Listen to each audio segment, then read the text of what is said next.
Shavua Tov, Good Vach. Tonight's true story took place, it starts in 1957 with a young boy named Yerachmiel Cohen turning bar mitzvah. This is a guy who was born in Jerusalem. His father was born in Yerushalayim. His grandfather was born in Yerushalayim. And on the occasion of his bar mitzvah, he was given a very precious gift, the Tefillin that had been written many years ago for his grandfather. And the name was sewn in. It said Avram Cohen and Yerachmiel Cohen. And he faithfully put on those tefillin for many years.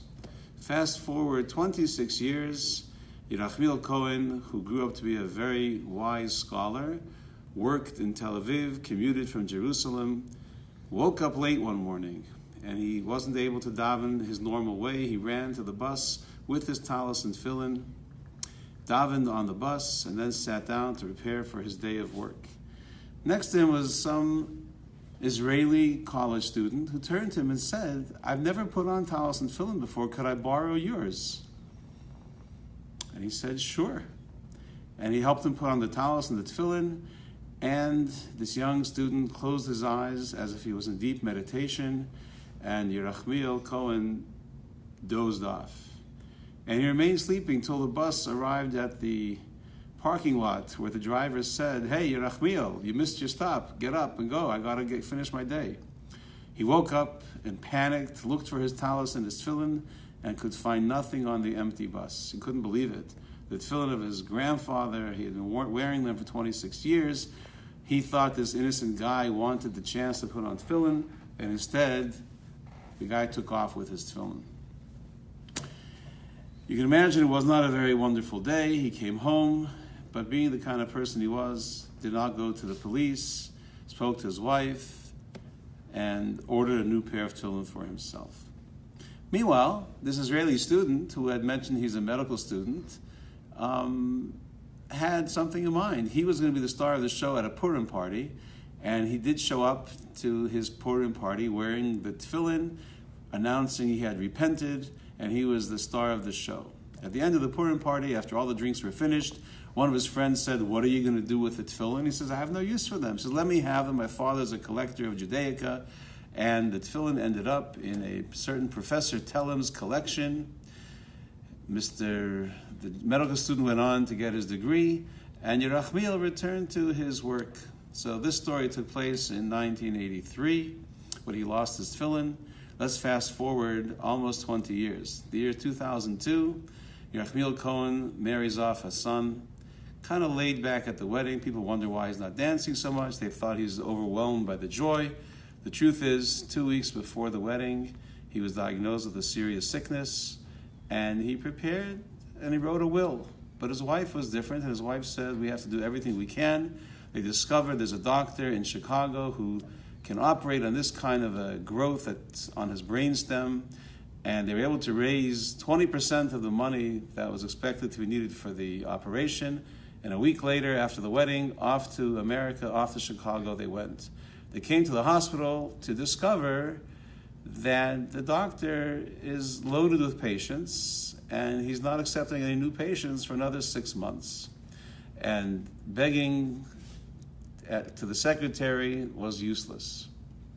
So Yerachmiel said to his wife, "We tried our best. Let's go back to Israel and just prepare for the end."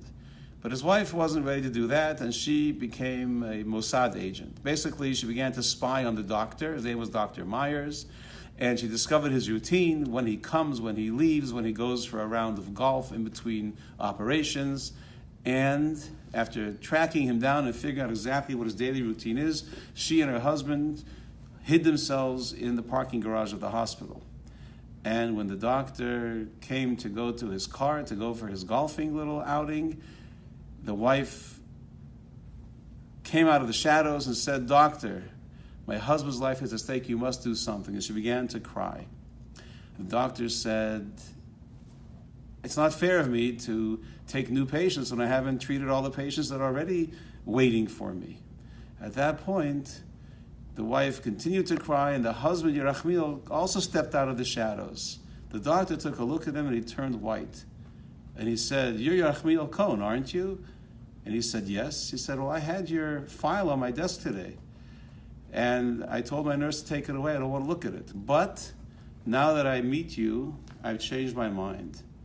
And I'm going to see you tomorrow to examine you. I'm going to schedule your appointment, if it can be done, to have surgery as soon as possible.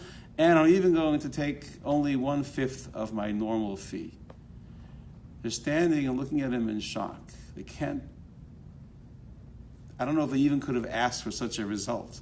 He's going to see them. He's going to do his best. And not even going to charge them only with 20% of the, why, what, when, where.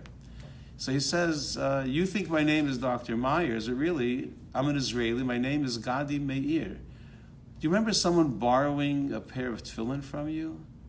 Turns out this doctor is the student who stole, who borrowed and wore and then absconded with Yerachmiel Cohen's tefillin. Yerachmiel hadn't changed as much as the famous Dr. Meyer had changed, and therefore he recognized him instantly, and he felt an obligation to correct that wrong as best as he could. So thank God, he saw him, he operated on him, and he was able to return to Yerushalayim within a month. Baruch Hashem, cured, healed, thanks to this amazing operation. Just for the record, those tefillin turned out to be still kosher after 100 years. Dr. Myers returned to Israel, got those tefillin, and showed up at Yerachmiel Cohen's house to return the tefillin. And Yerachmiel said to him, once it became clear to me that I wasn't going to see those tefillin again, I bought myself a nice new kosher pair. But since you took those tefillin, they are yours. And I just hope you're going to use them every day. Not everything that seems bad is bad. And Hashem does run the world. May we merit to see things in a good and open, revealed, miraculous, wonderful, healthy way. Have a great week.